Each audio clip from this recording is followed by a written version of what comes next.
sueño o en la realidad, ¿no? Y de otro lado está el sueño dentro del sueño, ¿no? Como una especie de, en este caso, lo podemos pensar como una sucesión de muñecas rusas, ¿no? Pero con la particularidad de que en los poemas de Ruth, cuando uno se mete dentro de una caja y otra caja y otra caja, las cajas no se contienen, no están jerarquizadas, no hay una más gorda que la otra que la contiene y la esconde, no. La caja de dentro expulsa a la otra y se la vuelve a comer y después la vuelve a expulsar, con lo cual continuamente pasa esto, o sea que no sabes en qué vientre estás exactamente al final del recorrido, ¿no? De alguna manera jugando para mí como receptora, ¿no? con la expectativa también que se crea al leer ese poema, a la confusión y también a herirnos, ¿no? A violentarnos mucho, ¿no? Porque posiblemente el yo que habla ahí también está herido y también está confuso, y posiblemente, volviendo al punto de partida, ese Dante del que tú hablas, que dices que podía estar desesperado, ¿no? En su gran desesperación, también estaba herido y también estaba confuso, ¿no?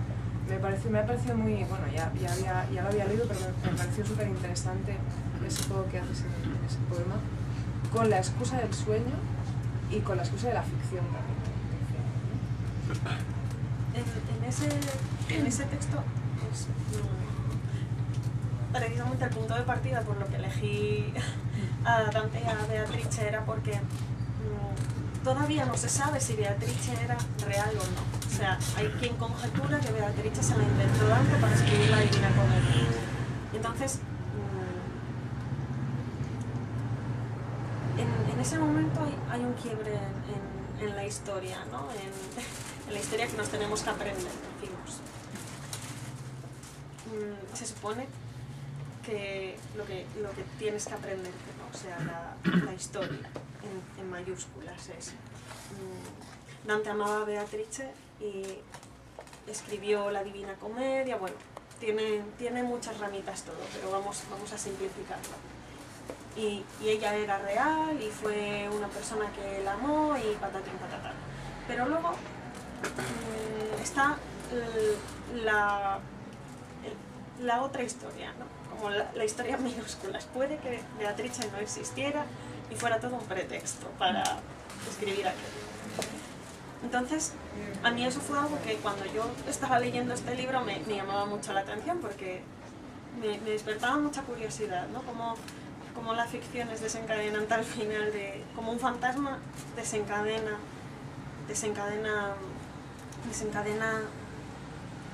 realidades, personas, ¿no? Y en este texto también viene de un sueño que tuve,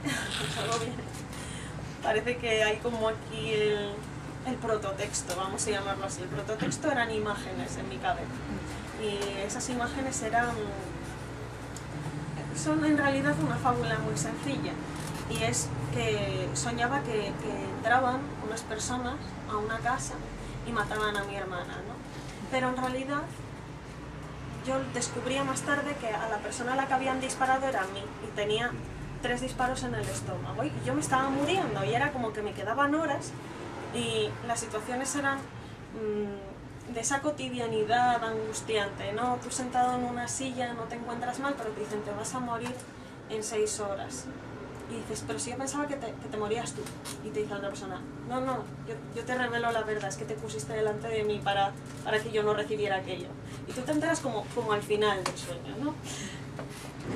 Entonces, el juego que quise establecer aquí entre Beatrice y mi hermana, que fue la persona con la que soñé, era esa, ¿no? La necesidad de una visión para desencadenar, que al final estoy formulando una frase similar a despojarse de la realidad para conseguir la asistencia, pues tener una visión para desencadenar algo, ¿no?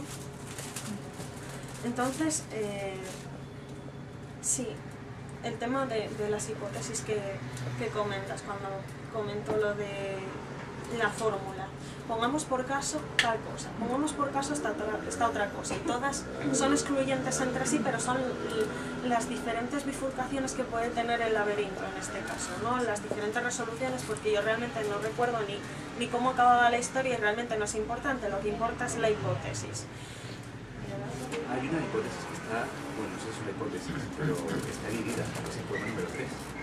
Ah, sí. Claro, pasa del poema 2 al poema 4 y el 3 está 3 veces en el poema 4 explicitado así con esa marca, ¿no? 3, 3, 3, pero se fijaron. Exacto. Que es que el sueño era realmente muy fragmentario y esa parte del sueño no existía, o sea, se solapaba. El momento en el... Lo dices, digamos. Sí, en el texto también, o sea, hay un calco ahí. Sí, corte. Sí. Entonces el número 3 precisamente era ese, ¿no? Por no poner 3. Y además me interesaba plasmar, como decía antes, que a mí me interesaba de alguna manera hacer algo entre lo narrativo y lo poético, sin caer en ninguna de las dos cosas, pero de alguna manera cayendo en las dos, o sea, utilizando los dos contenedores. Hay como una sucesión, ¿no? O sea, un tiro, 2 tiros, 3 tiros, como algo también muy visual y cinematográfico, que era algo que también quería intentar meter aquí, de las 3 onomatopeyas del sonido, ¿no? Porque de alguna manera la historia en minúsculas era así. O sea, llamémoslo sueño, llamémoslo intención de alguien, la fábula era esa. Entonces contar la fábula implicaba concederle eso al texto de alguna forma. Y luego la suplantación de identidades, ¿no? Un momento en el que en cursiva comento yo, Beatrice Portinari, es decir, yo puedo ser esa también. O sea, además tú firmabas así, ¿no? Sí, también. Solo como Portinari. Sí, no sé, es que la relación de hermandad también es una cosa que me llama mucho la atención. O sea, digamos que el libro es una recopilación de cosas que a Ruth le llaman la atención. Al final, todos los libros son eso, ¿no? Hola, me llama mucho esto la atención, voy a escribir sobre ello. Entonces, esto que me llama mucho la atención es como la hermandad es también una forma de multiplicación de uno, ¿no? Como a veces te ves en tu hermano, las cosas que te sorprendes al final, ¿no? O cuando ves una fotografía y dices, Dios, ¿soy yo? No, no soy yo, es otro. Entonces, ese ser otro, pero a la vez ser el mismo, porque compartes una sangre, en muchas ocasiones compartes también un apellido, a mí me obsesiona mucho. Porque es una multiplicación de uno mismo, pero desde fuera, y ni siquiera eres tú, o sea, es parecido a ti. Y en muchos casos tampoco te pareces, ¿no? Entonces, también las relaciones de hermandad a lo largo de la historia, cómo funcionaba aquello, ¿no? Porque no siempre era igual, y pienso por ejemplo en mis padres, en mis abuelos y sus hermanos, y en lo que puede suponer, por ejemplo para mi abuela, lo que puede suponer la pérdida de una hermana, cuando eran igual 11 hermanos, pienso en ello y digo, no sé, ¿a dónde me llevan esos caminos, ¿no? de las preguntas al final? Pongamos por caso es una pregunta también. Sí, sí. Y si... Entonces son ese tipo de formulaciones, que son las diferentes salas de la casa, son las preguntas. No, y que está constantemente en el libro, en realidad, ¿no? De alguna manera, todos los poemas no, pero de algún modo sí, porque en la medida en que juegan con ese material de lo onírico, de lo posible, imposible, en términos estrictamente realistas, si lo dijéramos así. En la medida que juegas con eso son todos hipótesis, son todo preguntas sobre qué podría pasar y qué pasa, y eso pasa en el campo del lenguaje, ¿no? Lo hace posible el lenguaje. Pones la tierra y dejas que se sucedan los acontecimientos de alguna manera. Sí, sí, sí.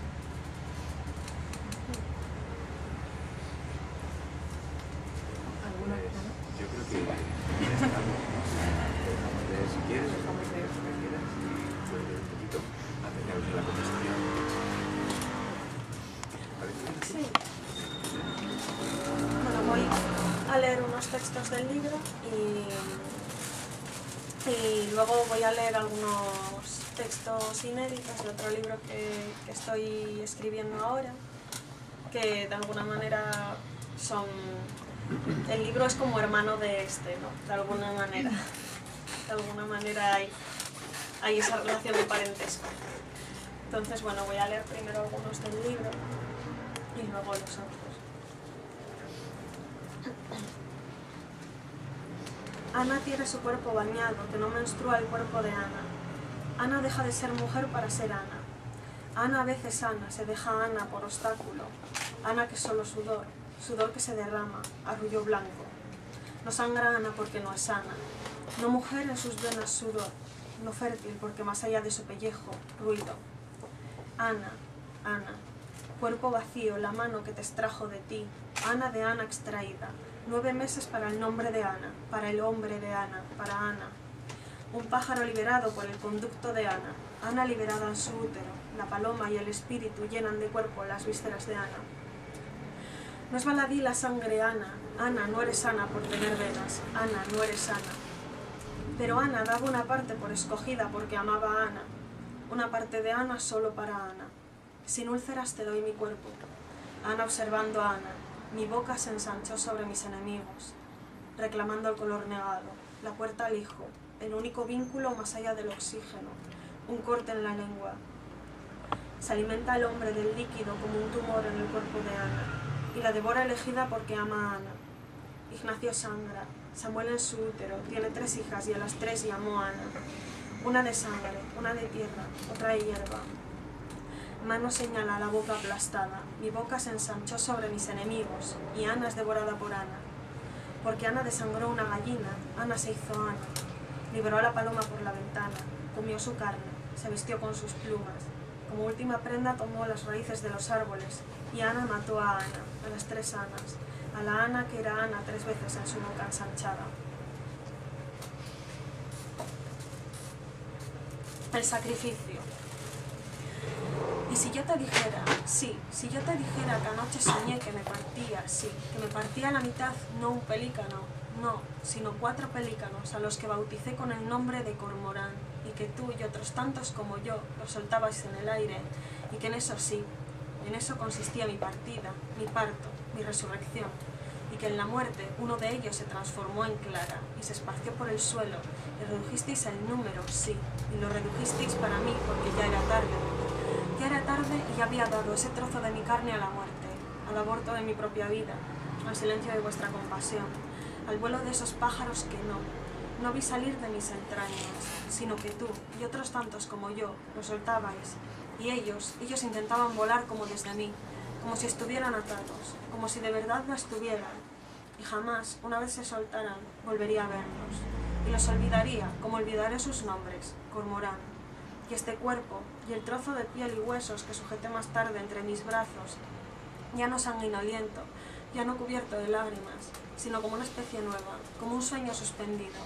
Y mi admiración por su pequeño milagro, la respiración humeante desde el diafragma, la unión de todas esas plumas, el nombre que ya no pronunciaría después de la disociación de mis miembros, el devorar mis vísceras de donde sí, ellos, todos ellos, salieron volando, y salieron junto a mi olvido. Porque llegará mañana y no tendré un niño, ni siquiera la inicial de un nombre, sino que me encontraré en un prado, encontraré la hierba y un fino hilo que me seguirá uniendo a esa ausencia, a la yema que colgará de mis dedos, y entonces diré lo que es imposible. Ese cordón desde mi ombligo, sí, cumplirá mis años ahí colgado, y diré sí, diré que estaban latiendo. Ceremonia.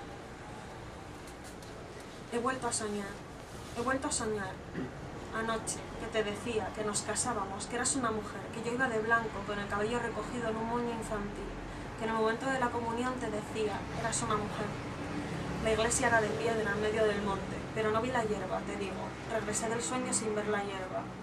Y no recuerdo el beso, no recuerdo el momento de unión, no recuerdo más que la piedra, las caras de los invitados, porque éramos demasiado jóvenes y de repente tú, una mujer, y quizás no podríamos casarnos, pero me vestí de blanco para escribir nuestros nombres en otro papel blanco, blanco como no lo era mi piel debajo de ese vestido de novia, y la tuya que me lo recordaba, que me querías con esa presencia tuya transformada. Y no recuerdo más que el momento de escribir tu nombre y el mío al lado. No uno encima del otro, no, sino uno al lado del otro, como debía ser para mantener el equilibrio, bajo la mirada del párroco, bajo las vigas de madera y las paredes de piedra gris, y una puerta marrón que no abrí, pero pregunté por el otro lado, y quién sabe, solo, si no vi la hierba. Te digo, me casé de blanco contigo, una mujer de repente, en el monte, y no vi la hierba ni un instante, solo el cielo cubierto por la luz marchita de las nubes de otoño, y mi cuerpo infantil, casi, casándose en blanco, en 3 lugares blanco o 4 lugares, con tu cuerpo, con aquella que pretendía ser aquello de ti. Y escribí tu nombre al lado del mío, y estuviste, de alguna manera, unido a mí, no por un cordón, una cuerda, un ombligo o una palabra, sino puede que por el cielo encapotado, la iglesia, saber tu nombre, saber las vigas en mi boca, saber el frío de la pared en mis ojos, sí, saberte a ti y no necesitarlo, no más que esa posición, no más que esa posición de nuestros nombres, no más que ver el modo en que los son y los veo, laterales de nosotros mismos.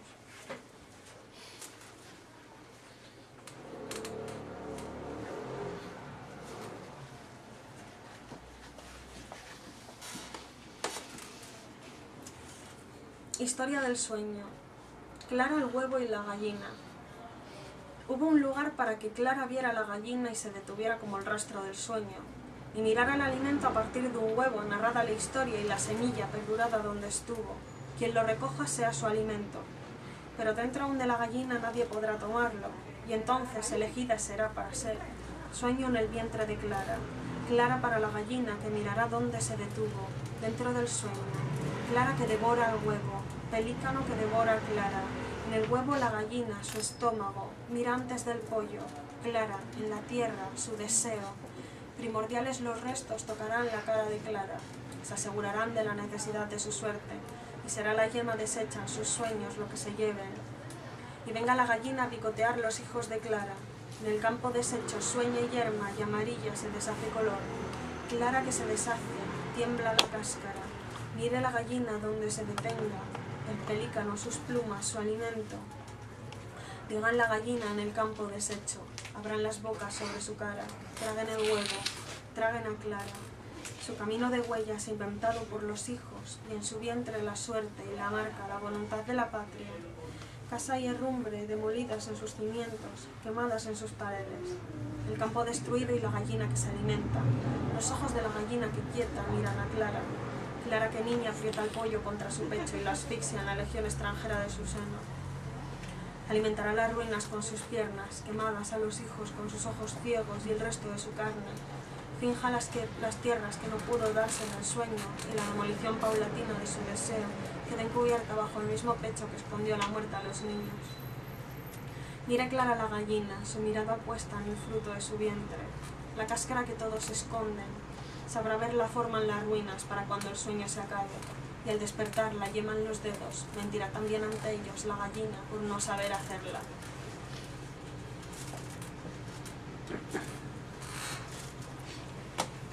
Deseo de ser arquero. Nace para ser caballo y lota y relámpago y cartón y olor y tiembla, tierra, tiembla. Nacer para ser soplo de vida, aliento. Crina al galope, vienen los cerros hacia mí, hacia ellos nos desplazamos nosotros, violentamente luces, esclavos. Golpe percutido de los ojos negros sin sombra. Respira la pausa por todo el destino lo que se va. Consuelo buscado en los golpes de las pezuñas contra el polvo. Mantiene su memoria en las rodillas de los elefantes. Río que transcurre. La mano del oso descubre en el interior del agua reflejo en los ojos negros del deseo de ser crin y galope, espíritu, garra, nutria. Golpe del suelo en los cascotes, golpe del suelo en los pies alargados hacia las estrellas, hacia los muertos. Voy hacia los muertos, hacia los grandes cañones del desierto. Las plantas señalan el hogar del nacimiento, para ser, momento antes, miedo, hormigón, tiembla. Deseo, dirección, deseo. Hacia donde voy los muertos como nutrias disparan sus arcos y tiembla como retrocedo. Voy con los muertos con la piel misma de los pies quemada, una superficie tras otra la misma, el mismo miedo, eso que se pronuncia de correr descalzo, hacia mí corren los lugares descalzos, hacia mí los muertos descalzos, yo hacia los muertos descalzos. Y bueno, para acabar, leo los textitos.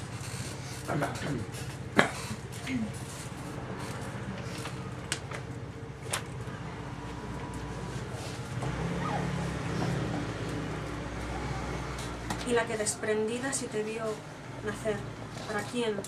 Sino cómo tocarte y hacerte preguntas, sino cómo acercarte, si no puedo, me acercar. Por el corte abrupto de la disolución, dieron sus huellas y les dieron caza. Los conejos como un tambor sirvieron, al busto subir, la ladera trepar. Célula de luz en el resquicio, un ojo lentamente. Acércate aquí, no tengas miedo. Primera célula, hermana, hermanito de mí. En un momento descriptivo sorprendes las manos sobre el pelaje, pero el animal había disminuido su tamaño 2 centímetros. Para ti. Las cabezas reposaban quietas sobre la pared. Como la culpa te sobrevino el movimiento, me alejé. Como una ladera me sobrevino la luz, con ella la oscuridad. Tiemblo de miedo, temo no verte, mis manos sean la oscuridad, la penumbra, ciega. Dibujan a Lázaro, pero su sepulcro perforado, la tierra rojiza que imagino, Jerusalén. Con las manos en la niebla tanteo, tu rostro y los 100 rostros de Dios. Con mis manos hagan la oscuridad. Acometer, con la memoria en las manos, retorcer. Esto oponer, tiembla mudar, frente, volumen del rostro, nariz, cuello, ojos, párpados de Dios, manos de Dios. Lo que no fue tocado no será manchado, lo que mis manos no tantearon, lo que a Dios no fue dado. El rostro del hermano será, para mí, sepulcro y Lázaro. Camina, ven hacia mí. Hijo, no tengas, sea así en la oscuridad.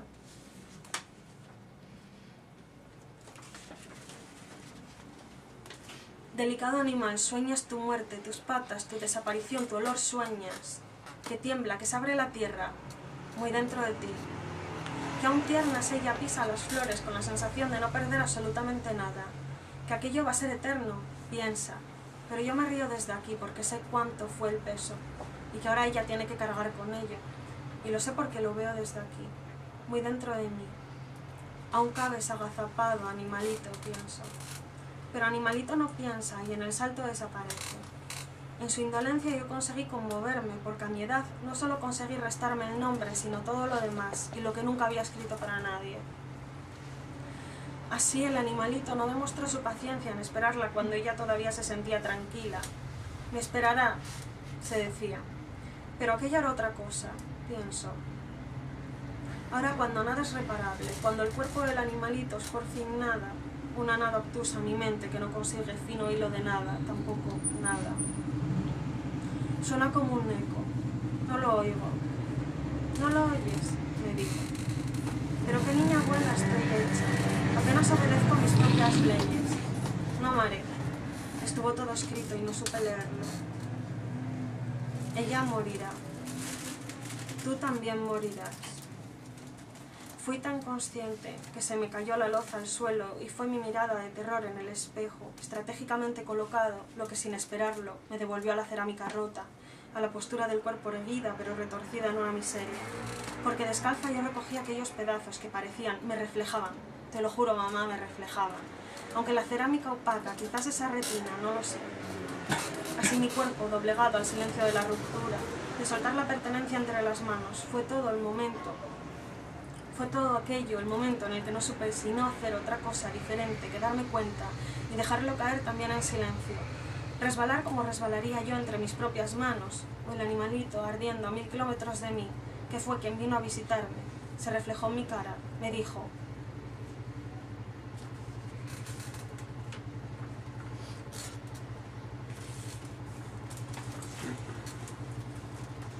será memoria, va a ser memoria, la que se agazapa, será estar más allá de mí, de nosotros, de los espacios, de la memoria, estar más allá del lugar, para permitir el lugar donde se da, más allá de la palabra, el lenguaje, ahí donde estar no es algo más que algo para honrar la memoria de los muertos, no es más que un resquicio en la pared agrietada, comida, de humedad, neumonía, Alzheimer, una fuga por donde las palabras y la luz, figuras.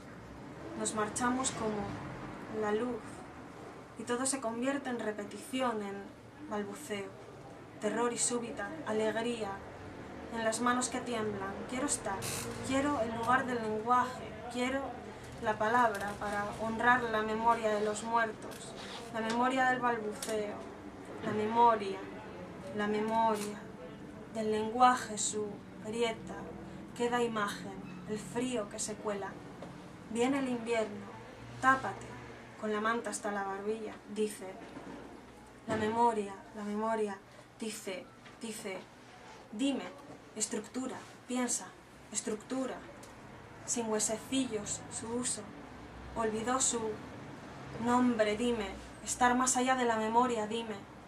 Ahí va la que intenta descifrar tu lenguaje, tu discurso, tu apabullamiento entre palabras, la que es familiar con todo, la que es niego la renuncia, la que es discurso fragmentario, la que, ahí viene, múltiples, caras, rostros que se transforman, al avanzar en la neblina, espesa, balbuceas, murmullas en escasez de un posible argumento, quizás de un hilo que sostenga, pero ella se acerca, sí, su mano, su sangre, su acerca, tu sueño, tu murmullo, tu último apagarte, y estará mejor, será la frase repetida, la defensa de la madre, el texto largo en el antebrazo, dedos que se aferran, pero la vela es quien se aleja en la noche. Gracias.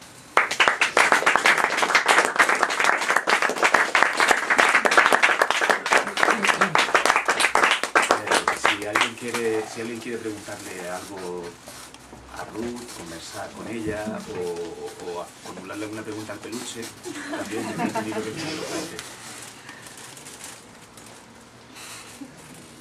Aquí puede haber silencio, está bien. Sí. Un comentario, una negación, una incisión. ¿Alguna performance? ¿Alguna espontánea?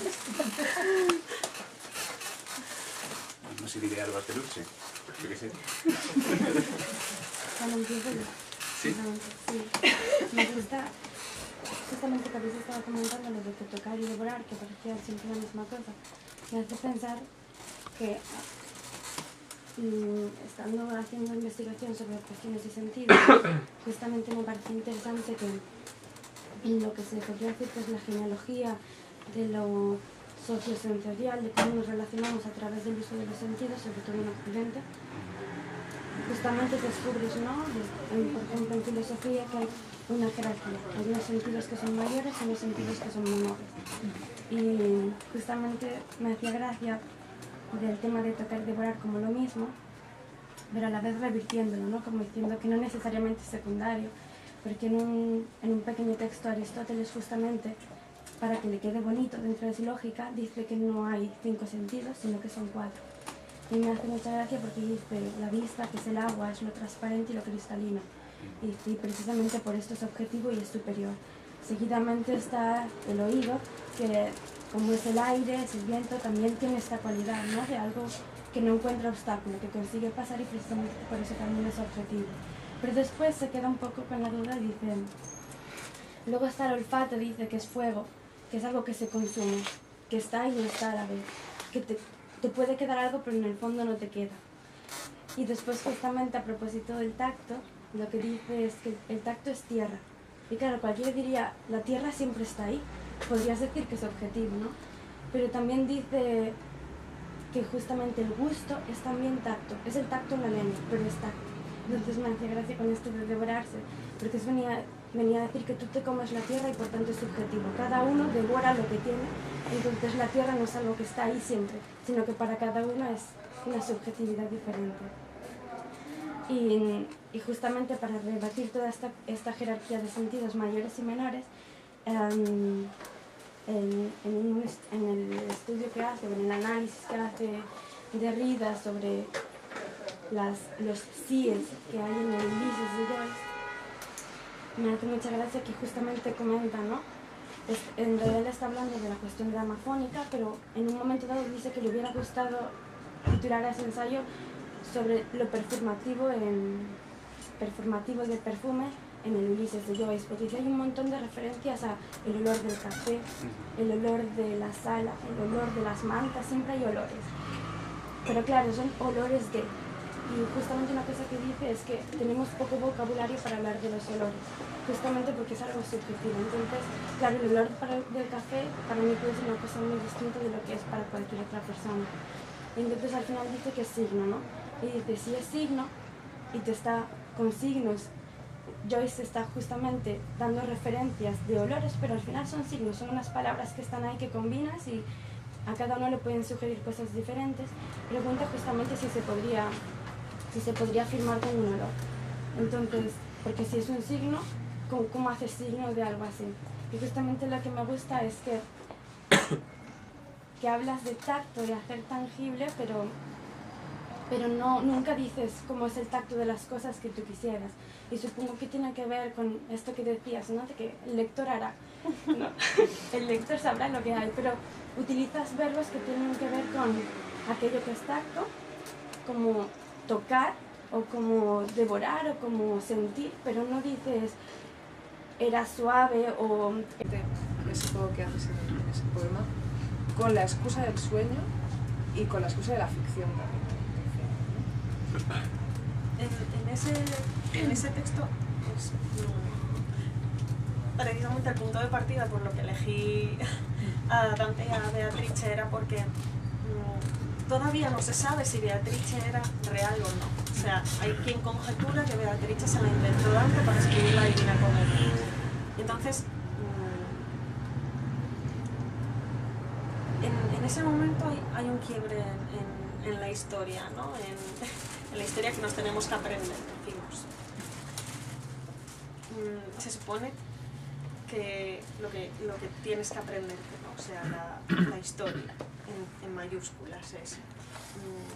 Dante amaba a Beatrice y escribió la Divina Comedia. Bueno, tiene muchas ramitas todo, pero vamos a simplificarlo. Y ella era real y fue una persona que él amó y patatín patatán. Pero luego está la otra historia, ¿no? Como la historia en minúsculas. Puede que Beatrice no existiera y fuera todo un pretexto para escribir aquello. Entonces, a mí eso fue algo que cuando yo estaba leyendo este libro me llamaba mucho la atención porque me despertaba mucha curiosidad. Estás exactamente al final del recorrido, ¿no? De alguna manera jugando para mí como receptora, ¿no? con la expectativa también que se crea al leer ese poema, a la confusión y también a herirnos, ¿no? A violentarnos mucho, ¿no? Porque posiblemente el yo que habla ahí también está herido y también está confuso, y posiblemente, volviendo al punto de partida, ese Dante del que tú hablas, que dices que podía estar desesperado, ¿no? En su gran desesperación, también estaba herido y también estaba confuso. Me ha parecido muy... Bueno, ya lo había leído, pero me pareció súper interesante, ¿no? Como la ficción es desencadenante al final, como un fantasma desencadena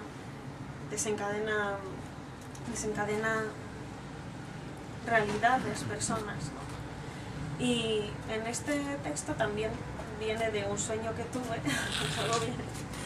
parece que hay como aquí el prototexto, vamos a llamarlo así. El prototexto eran imágenes en mi cabeza y esas imágenes son en realidad una fábula muy sencilla, y es que soñaba que entraban unas personas a una casa y mataban a mi hermana, ¿no? Pero en realidad yo descubría más tarde que a la persona a la que habían disparado en el sueño o en la realidad, ¿no? Y de otro lado está el sueño dentro del sueño, ¿no? Como una especie de, en este caso, lo podemos pensar como una sucesión de muñecas rusas, ¿no? Pero con la particularidad de que en los poemas de Ruth, cuando uno se mete dentro de una caja y otra caja y otra caja, las cajas no se contienen, no están jerarquizadas, no hay una más gorda que la otra que la contiene y la esconde, no. La caja de dentro expulsa a la otra y se la vuelve a comer y después la vuelve a expulsar, con lo cual continuamente pasa esto, o sea que no sabes en qué vientre